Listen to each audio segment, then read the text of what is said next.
Welcome back to Burning River Bushcraft. It's time for lunch. Today we're going to be making the Right on Trek Backcountry Chili. So Right on Trek is billed as next generation backcountry meals, and they are different. This is not a traditional backpack meal where you only boil water and you put it back in the bag and let it rehydrate for 10 to 15 minutes. With this, you're actually cooking it. This requires you to have a pot in the backcountry. So you may got to make sure you have a pot. This is going to be 16 ounces of water that we add to this. And then not just the pot, but you also need a cook system that you're able to turn down and simmer with. So a lot of the backcountry stoves boil really well, but they're kind of hard to control and kind of hard to simmer. So if you're choosing this meal, you got to plan accordingly with that. So when you're ordering these meals online, you can go through and you can click certain items that you want. I've had extra cheese on certain items. I've requested hot sauce with certain items. And they ship it to you right attached to the bag, which of course I can carry a bottle of hot sauce with me, but I may not really want it with every meal. Maybe I only want it with this particular meal. And when this comes out of the food bag, it's already taped on there.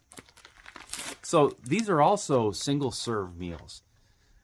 A lot of the backcountry meals are 2 serving. And some of those are a lot, especially if it's not one of your favorites. It's tough to eat an entire meal like that. And they really don't store that well. This is a single serving.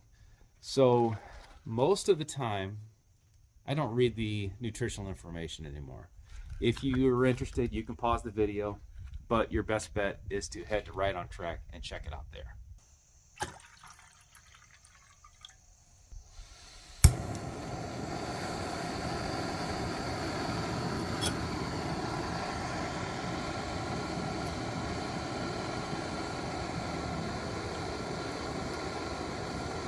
So while that water is boiling, let me pop this open. So I've got a cheese pack, and you can definitely see some ingredients in there. You can ID some stuff. Doesn't smell too bad. I can definitely smell the chili powder in it. As soon as that water boils, I'm going to add the ingredients, and then I think we cook it for 5 minutes, and then we add the cheese at the end.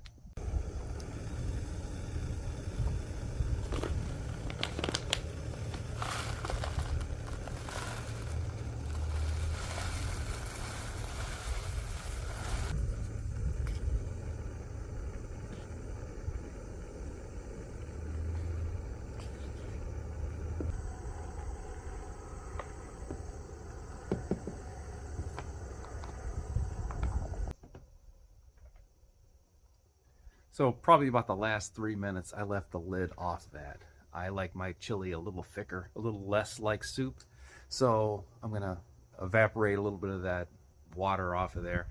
But it's been its 5 minutes. I'm gonna turn it off now, and we'll add our cheese.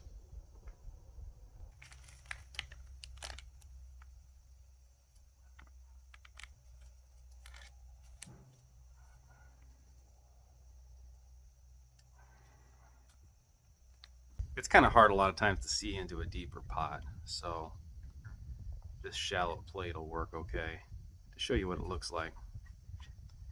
And that cheese really changed the texture of this. All right, so here we go.